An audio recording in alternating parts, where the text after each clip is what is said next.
بسم اللہ الرحمن الرحیم۔ السلام علیکم۔ ہر روز نئی ویڈیو کے لیے چینل کو سبسکرائب کر لیں اور ساتھ لگے ہوئے بیل آئیکن کو دبا کر آل کی آپشن کو سلیکٹ کریں تاکہ ہر نئی ویڈیو کی اپڈیٹ آپ کو ملتی رہے۔ بسم اللہ الرحمن الرحیم۔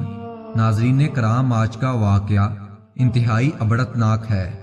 ایک صاحب بیان کرتے ہیں کہ میں قائد اعظم میڈیکل کالج میں بطور پرنسپل کام کر رہا تھا۔ قریب کی ایک بستی سے ایک ڈسپینسری اپنے قریبی عزیز کے مرض کے بارے میں مشورہ کرنے کے لیے آیا۔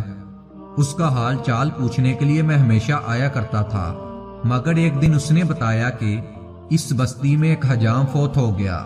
جب اس پر نزاع کی کیفیت طاری ہوئی تو لوگوں نے کہا کہ اس کو ہلاؤ اور کہا کہ کلمہ پڑھ لو۔ کہا جاتا ہے کہ حالانکہ یہ طریقہ غلط تھا، حجام نے کلمہ نہ پڑھا۔ لوگوں نے پھر سے اسے ہلایا اور کہا کہ بھائی کلمہ پڑھ لو۔ موت کی سختی کی وجہ سے اس نے کلمے کو گالی دے دی۔ تھوڑی دیر کے بعد وہ حجام مر گیا۔ جب حجام کو دفن کرنے لگے اور قبر کھودی تو دیکھا وہ بچھوؤں سے بڑی ہوئی تھی۔ تمام لوگوں نے جلدی سے اس قبر کو بند کر دیا۔ لوگوں نے دوسری جگہ جا کر قبر کھودی۔ جب وہ میت کو قبر میں اتارنے لگے تو دیکھا کہ وہ بھی قبر بچھوؤں سے بڑی ہوئی تھی۔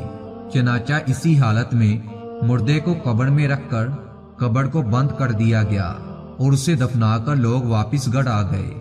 بیان کرنے والے کہتے ہیں، علماء کرام سے سنا ہے کہ نزاع کے عالم میں مرنے والے کو کلمہ پڑھنے کے لیے نہیں کہنا چاہیے، بلکہ اس کے قریب مناسب آواز میں کلمے کا ورد کرنا چاہیے۔ امید کرتا ہوں دوستو آپ کو اس ویڈیو سے کوئی نہ کوئی فائدہ ضرور ہوا ہوگا۔